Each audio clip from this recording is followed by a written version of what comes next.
we're going to see the fruit of that today. I just want you to not worry about the Senate, and I want to tell you why. Anybody that raises an objection to this, because these guys are tired of hearing it. Anybody that might raise an objection to this in the Senate, they're going to get the crap kicked out by their fellow senators. Yeah. So I wouldn't worry. This is going to happen. They'll have another vote. It'll be through there, and by Monday we'll be through, and Arkansas will be number 13. Great. And that's because of all the work, all of you.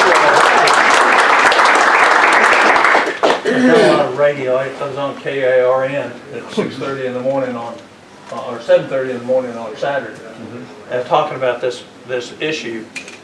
And you know, one of the things that's hitting me more and more and more is we're just like the people in the 1700s. Our liberty and freedom is challenged, and we're lucky enough that our founders gave us a way to challenge that. And we can't stop. And this grassroots army, the other reason this grassroots army is so important is when we get to convention, we're going to want to get the good things passed. And you're going to be the force that makes that happen. So, you know, we're not but 4 or 5 years away from having amendments in the states. I just promise you. Because once we get to 20 or 21 states, the first thing that's going to happen is Congress is going to say, and then all of a sudden people are going to want to join us because they see it. You saw what was announced today, right? 22 trillion? Yep. But what you didn't hear in the news is CBO projected 13 trillion in additional debt over the next 10 years. So that means in 10 years we'll be at 35 trillion. That is not, we're not capable of sustaining it. No.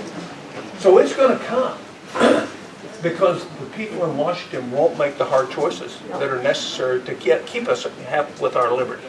So I'm a classical liberal. I actually believe in limited government, free enterprise, virtue, and the rule of law. And that's what I think everybody that wants to get this done does, and they recognize what's happened to us. So you're the reason we're going to be successful in Arkansas. We are going to be successful here. We're going to be successful in Mississippi this year. We're going to be successful in Utah. We got a shot at being successful in South Dakota, and we got 3 or 4 other states that we have a great shot.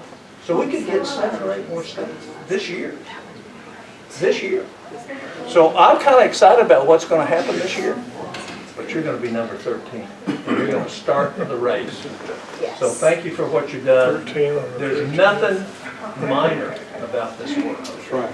And 100 years from now, when we get this done, people will look back and say, you know, it was just citizens that did this. It wasn't the politicians that did this, it was the citizens. The citizens that are real patriots, that really cared about the future, cared to sacrifice their time and their efforts now so that we could secure that future for our kids and grandkids. And that's what you've done, and I want to thank you for that. Thank you.